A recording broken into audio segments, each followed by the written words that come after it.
Okay, now we're going to try the stem stitch. So being left-handed, I tend to do my stitches a little bit different from the conventional methods of stitching. I just find what works for me and go with it. I try to learn from books like this, the Big Book of Embroidery Stitches. Blah. I try to learn from this, the Big Book of Embroidery Stitches.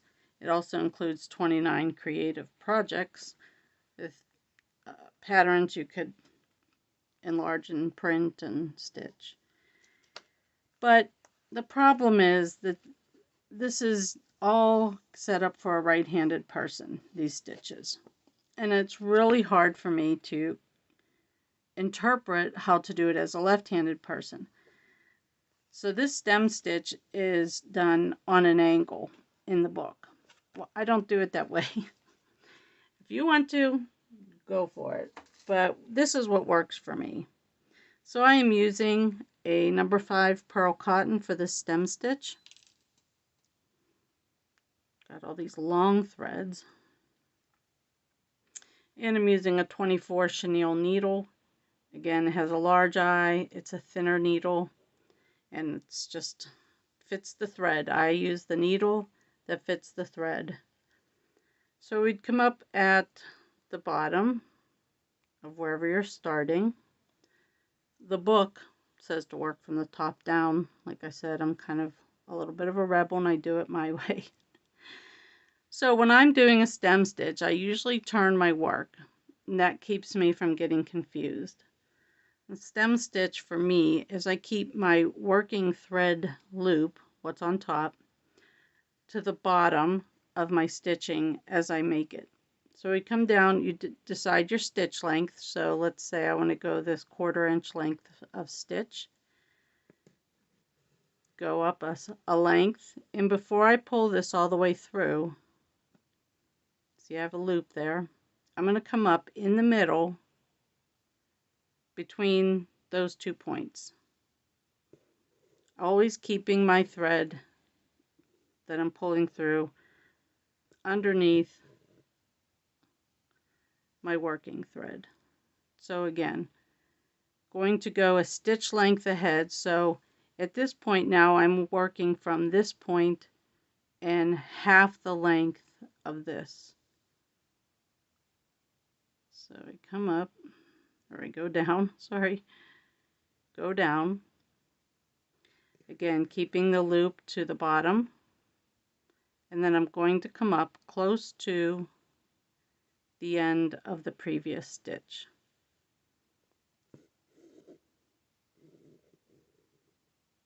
That's just how I like to do it. I know there's a different way. I still get a decent result from doing it this way, and I'm okay with that.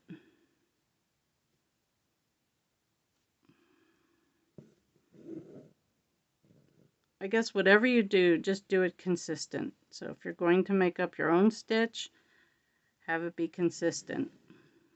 If you're going to make up your own way to do a stitch, be consistent.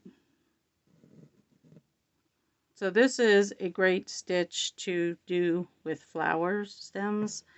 It's just a really nice stitch and it's decorative. So to end it, let's go. So pretend this was my last stitch in the line. I would just come up again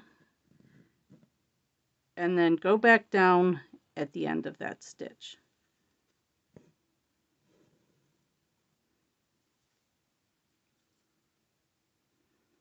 And knotting off in the back, going under one stitch and making a little loop and a knot.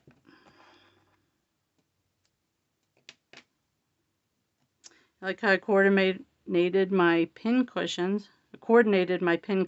Blue for blue threads and green for green threads.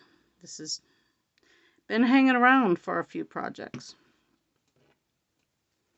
Okay, the split stitch. Again, this is my way of doing it. I learned this from, oh, let's see, the lady who has Penguin and Fish.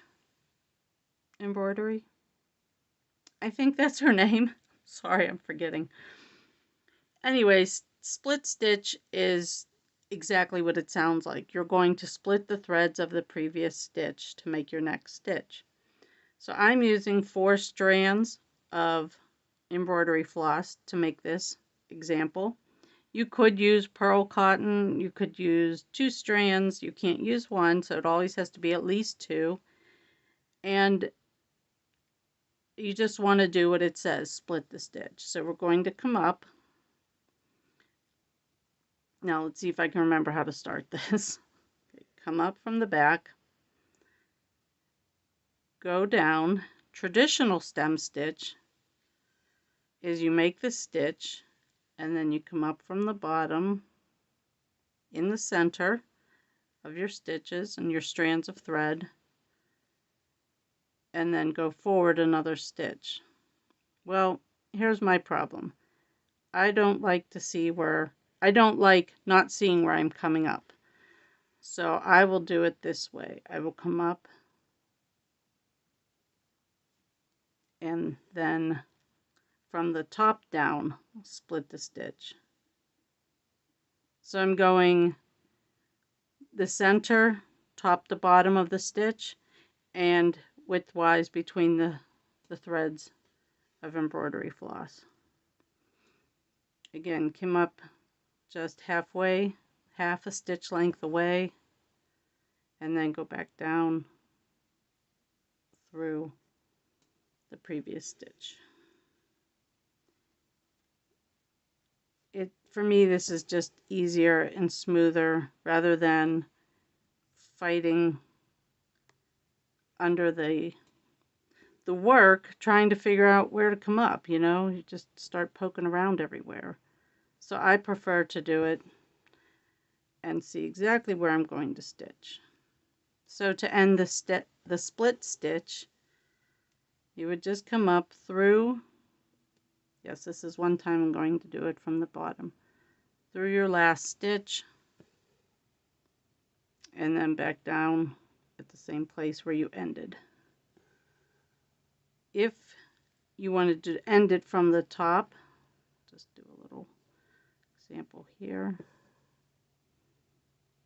Let's just say that's our stitch.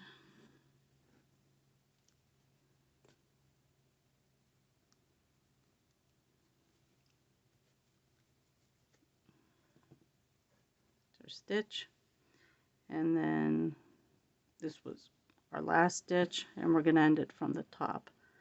So go back down through those 2 stitches,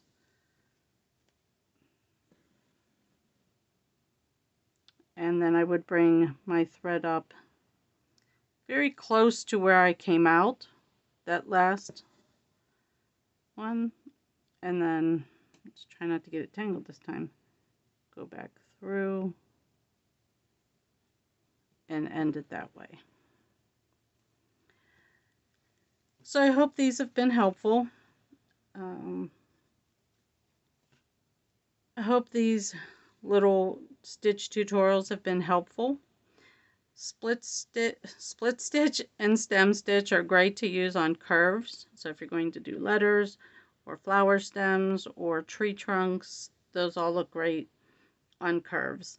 Again, just be consistent. If you're doing the stem stitch, have your working thread always pulling your loop and having it to the bottom if you turn and work that way, or this way to the bottom, to the left or to the right. Just be consistent and maintain, and you get this nice looking kind of twisted look to that. This is where the twisted look, I get a lot of that comes from using the pearl cotton. That's why I like to use it.